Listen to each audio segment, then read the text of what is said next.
pošto vidim da nas prebrojavaju, ja predlažem da im malo olakšamo posao. Ajde da malo uzmemo bliseve ovako gore, da upalimo svi zajedno, da vide šta znači Republika Srpska slobodna, Banja Luka slobodno. Neka vide gore oni koji su se borili za Republiku Srpsku, gore na nebu koliko nas je, da nismo odustali od borbe, da smo živi, da vjerujemo, da se borimo, da se nadamo, da trpimo, praštamo i da volimo, da ćemo sve. Sad nas je lakše brojati. Nema veze, opet će on reći par hiljada, ali Bog i narod znaju da ste došli slobodno, da je ovo slobodna zemlja. Bravo narode. Može podrška za nas. Sad je teže malo aplauzi telefona, ali zaslužili ste. Bravo. Banja Luka svijetli. Banja Luka je slobodna.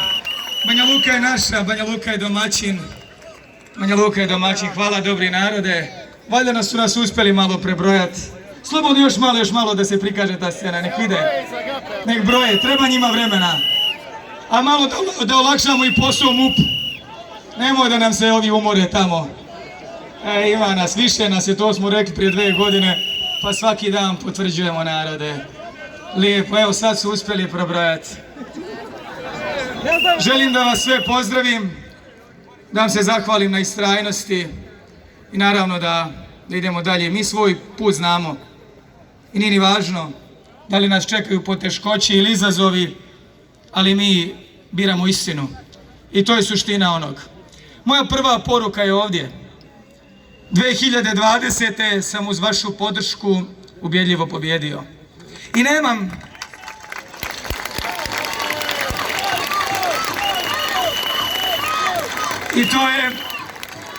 I to je prva pobjeda nakon 22 godine i velika pobjeda. Ali nemam jedan problem, zato ovo kažem. Ljudi, nek broje i te vreće. Izvrnite i naopačke i brojite. Samo razlika može da bude veća. A to može da kaže onaj koji je pošten, koji vjeruje u narodnu volju i koji vjeruje da smo sve radili kako treba. Brojite i 2020. ali i 2022. Brojite glasove Banja Luke. Naša Jelena je u Banja Luci imala 11.000 više glasova. Ja sam imao ubjedljivo vašu najveću podršku. Ma nek broje. Ma nek broje. Samo može da bude veća razlika. Ma nek broje. A znate što bi ja volio još da broje? Pa da nismo slučajno zakinuli onog docu gore s Kliničkog.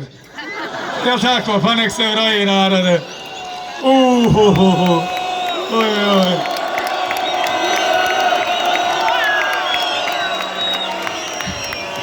Narode, čuvajte grlo, čuvajte zdravlje, čuvajte sve da ne završimo gore kod onog Bog vam dao. Pa smo mi istrajeni, jel' tako? Ne do Bog, jeli? Prema tome, prva je ta poruka. 11.000 glasova imamo više u Banja Luci. Imam vašu najveću podršku. I kažemo brojite.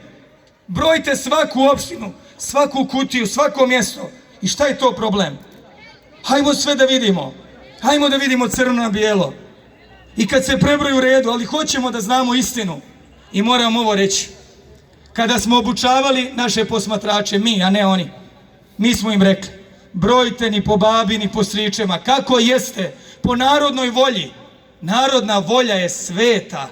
Ona se mora znati, a mi smo dostojanstveni da je poštujemo. Ali smo vidjeli gdje se kralo.